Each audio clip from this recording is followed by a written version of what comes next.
उत्तराखंड में 5 सीटें हैं, 5 में से एक अभी वर्तमान में महिला है और हरिद्वार सीट पे अभी दावेदारी कर रही है, क्या रहेंगे?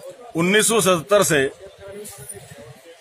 हरिद्वार का दुर्भाग्य रहा, जब उत्तर प्रदेश का अंग था तो बाहरी प्रत्याशी जीतता था। अलग से हरिद्वार जिला बना सहारनपुर से हटके तो बाहरी प्रत्याशी जीतता था।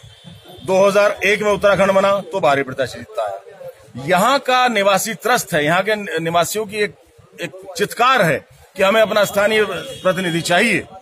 और बाहर का प्रत्याशी तो ऐसा प्रवासी पक्षी आता है, साल में एक बार प्रवासी पक्षी रशिया, साइबेरिया से और यूरोप से आते हैं, उड़ के बैठ के चले जाते हैं। ऐसा नहीं चाहिए, वो चाहिए जो रहे, आपके सुख और दुख में आपका प्रतिभागी हो, आपकी गमी में आपके साथ आंसू बहा सके, खुशी में हंस सके, आपके और फंक्शंस में जब आपके ऊपर कोई आपदा आए, कोई मुश्किल आए, उसमें सहभागी बन सके। ऐसे नहीं चलता है कि चुनाव आने वाला है, आपने शिलान्यासों की बाढ़ लगा दी। अब ये बताइए मुझे, 5 साल में नहीं किया, 5 हफ्ते में करके क्या होगा? ना तो उनके शासनादेश हुए, ना उनके टेंडर जारी हुए, ना उनके वर्क ऑर्डर हुए। अब आचार संहिता लगी, क्या करेंगे आप? कल को सरकार दूसरी आ जाती है, फिर सरकार भी आ गई, लेकिन फिर भी हमें वो व्यक्ति चाहिए जो 5 साल लगातार रहे, एक निरंतरता बनी रहे। और मेरी धर्मपत्नी निरंतरता बनाएंगी। उनका बायोडाटा आप डिटेल में देखिए, उनकी जो ऐतिहासिक पृष्ठभूमि है, एक तो पोस्ट ग्रेजुएट हैं, उसके बाद लगातार 3 बार से जिला पंचायत सदस्य है, उसके बाद ओबीसी वर्ग से हैं, शूटिंग की नेशनल चैंपियन रही हैं। ये एक वर्सेटाइल उनका पर्सनालिटी है। उनका इतिहास देखिए आप, उनके पिता 3 बार से लगातार नोएडा दादरी के विधायक रहे, ऐसे संघर्षशील क्षेत्र के। उनके पति 4 बार से लगातार विधायक हैं और अपने विकास कार्यों के बल पर ही मुझे विकास पुरुष का तमगा मिला है। मेरे पिताजी भी विधायक रहे हैं। किसका ऐसा बायोडेटा है, जरा मुझे दिखा दीजिए जो टिकट मांग रहे हैं।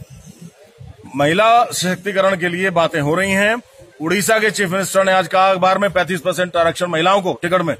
तो मैं भी यही मांगता हूं कि उत्तराखंड में 35% आरक्षण हो। जो 5 लोकसभा की सीटें हैं उसमें से 2 सीटें महिलाओं के नाम पर आरक्षित हों। एक से तो सिटिंग एमपी हैं महारानी लक्ष्मी जी टिहरी से, राजलक्ष्मी जी। दूसरी से रानी देवयानी सिंह को हरिद्वार से टिकट मिले। और अगर टिकट हमें मिलता है तो हम दिखा देंगे विकास कैसे किया जाता है, संवेदनशीलता क्या होती है। जहां राज्य सरकार फेल होती है, यूटिलाइजेशन सर्टिफिकेट्स यूसीज नहीं भेज पा रहे हैं, वहां पर उनको केंद्र से पैसा नहीं मिल रहा है। मेरी पत्नी को अगर टिकट मिलता है, अपनी शिक्षा, अपनी ऊर्जा और हमारे साथ का फायदा मिल पाएगा। हम जाकर के केंद्र में जोर लगाएंगे, अलग अलग विभागों को मुतासिर करेंगे कि हमारे प्रदेश के लिए योजनाएं जारी करें, पैसा जारी करें, जिससे अत्यंत पिछड़े खादर क्षेत्र, घाट क्षेत्र और महिलाओं का सशक्तिकरण हो सके। कहीं ना कहीं जो 5 साल बीते हैं सांसद के, क्या आप? मैंने पहले कह दिया आपसे, ऑलरेडी कह दिया। आप सुनिए मैंने क्या कहा है। आप खुश हैं या नहीं है उससे? मैंने कह दिया ना आपसे, सुनिए मैंने क्या कहा है, उसमें कह दिया। कहते हैं जितना मैंने 5 साल में विकास किया है हरिद्वार क्षेत्र। जमीन पे दिखा दें, जमीन पे दिखा दें तो हम मान जाएंगे। जमीन पे नहीं, विकास वो है जो जमीन पे है। कुंवर प्रणव सिंह चैंपियन ने जो कहा, ऐसे मुंह ऊपर नहीं करता अपनी। कुंवर प्रणव सिंह चैंपियन जाकर के देखिए मेरे क्षेत्र में 1952 से विधायक बनने शुरू हुए थे, 50 साल तक जो काम नहीं हुआ कुंवर प्रणव सिंह ने 5 साल में जाके किया। खादर क्षेत्र में जाके देखिए आप, गाड़ी तो गाड़ी, जीप तो जीप, ट्रैक्टर भी नहीं जा सकते थे वहां। मैंने बांध बनवाया, सबसे पहला डिग्री कॉलेज, सबसे पहली ITI, सबसे पहला पुलिस थाना, सबसे पहला रेलवे ओवरब्रिज भारत सरकार से। खाली प्रदेश सरकार से संघर्ष नहीं किया, कुंवर प्रणव सिंह ने भारत सरकार से संघर्ष किया है और जाकर के ऐसे ऐसे काम कराए हैं। ये विकास होता है, खाली जबान हिलाने से विकास नहीं होता। माफ करिएगा। हरीश रावत जी जो है, क्या मानते हैं आप हरिद्वार में? हरीश रावत देखिए, उत्तराखंड का नेता मानता हूं कि मजबूत आदमी है, जमीन से जुड़ा है, लेकिन ईमानदार नहीं है। बेईमान लोगों को पसंद करता है और मजबूत आदमी को पसंद नहीं करता। इसलिए हमारी उनके साथ नहीं चली, उसकी सरकार गिराई हमने। और अगर वो आते हैं, मैंने 2017 में उनको चैलेंज किया था कि हरीश रावत मेरे सामने आप चुनाव लड़िए, विधानसभा के चुनाव, हिम्मत है तो। घबरा गए थे, नहीं लड़े थे।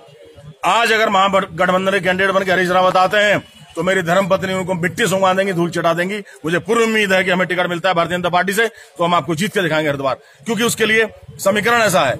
अगर सवर्ण वर्ग से, अर्ण वर्ग से किसी को टिकट मिलता है तो शायद वो जीतना हो पाएगी, क्योंकि ध्रुवीकरण हो रहा है जिसमें ओबीसी का, SC का और महिलाओं का आना बहुत जरूरी है। वो एकमात्र मेरी धर्मपत्नी ला सकेंगी। इसलिए हम अपनी दावेदारी मजबूती से प्रस्तुत कर रहे हैं, जो हम ऑलरेडी राष्ट्रीय स्तर से प्रदेश स्तर तक भारतीय जनता पार्टी में कर चुके हैं। चैंपियन साहब, विपक्ष पूरे देश में चुनाव को पीछे हटाने की मांग कर रहा है रमजान की वजह से। क्या कहना चाहेंगे कि विपक्ष की मांग है या चाल है? चुनाव आयोग पे ही सवाल निशान। दंगल में जब पहलवान लड़ते हैं तो कुश्ती पीछे हटाने के लिए कौन कहता है? जो कमजोर होता है। अब आप समझिए। मतलब एक लास्ट सवाल है, रानी देवयानी भी टिकट मांग रही है, भले ही उनको टिकट मिले ना मिले अभी तो खैर हुआ है, यदि उनको टिकट नहीं मिलता है कोई अब दूसरी पार्टी का टिकट नहीं मिलता तो हम पार्टी के समर्पित कार्यकर्ता हैं। सत्यनिष्ठा के साथ जो पार्टी का मत होगा उसका अक्षरश पालन किया जाएगा, पार्टी के साथ रहेंगे। Thank you. निकालो बढ़िया करके, मुझे भैया भेज देना जरूर।